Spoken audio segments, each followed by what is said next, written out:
Hi everybody, welcome to ePrime for this evening. I'm Daedran.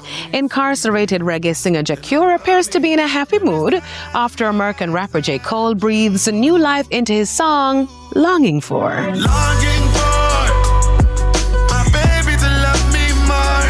What am I longing for? I'm not really secure. What am I longing for? In a post on Instagram, the singer expressed gratitude, saying, "The rebirth of Longing For Only You. It's a privilege to be part of this record."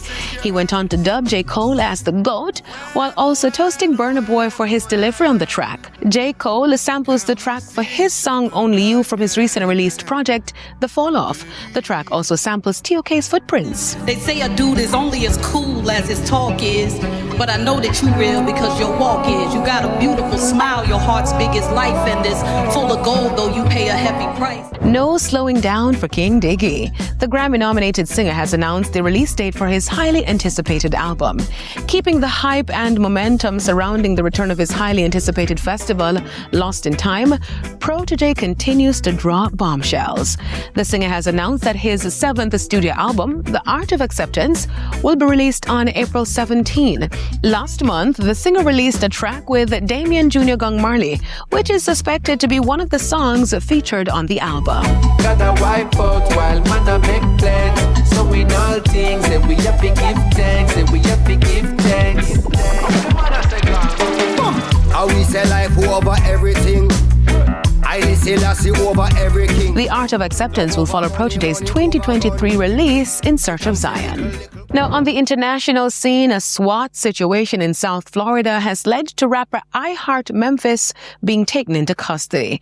Authorities confirmed that the 33-year-old Richard Colbert, also known as I Heart Memphis, barricaded himself inside his home on Monday night before police forced their way into his garage. Colbert's godbrother said the rapper was live streaming on Instagram from inside the home and may have been experiencing some form of mental episode. Police said Colbert was taken to a nearby hospital for evaluation and was later booked into the Broward County Jail. Now, authorities confirmed he had an active warrant for making written or electronic threats and resisting arrest without violence. I Heart Memphis is best known for his hit single from around 10 years ago, Hit the Quan. Now, Chaperone drops agency after Epstein fallout. Chaperone is the latest artist to part ways with the Wasserman Agency following revelations that its founder corresponded with Jeffrey Epstein's accomplice. The 27-year-old musician says she holds her team to high standards. Emails between Casey Wasserman and Ghislaine Maxwell were recently released by the Justice Department. The emails date back to years before Maxwell's crimes came to light, and Wasserman has not been accused of any wrongdoing by the DOJ. Wasserman currently chairs the 2028 Los Angeles Olympic Games and is now facing calls to step down from that role. That's it for ePrime this evening. I am Daedran. Thank you for watching.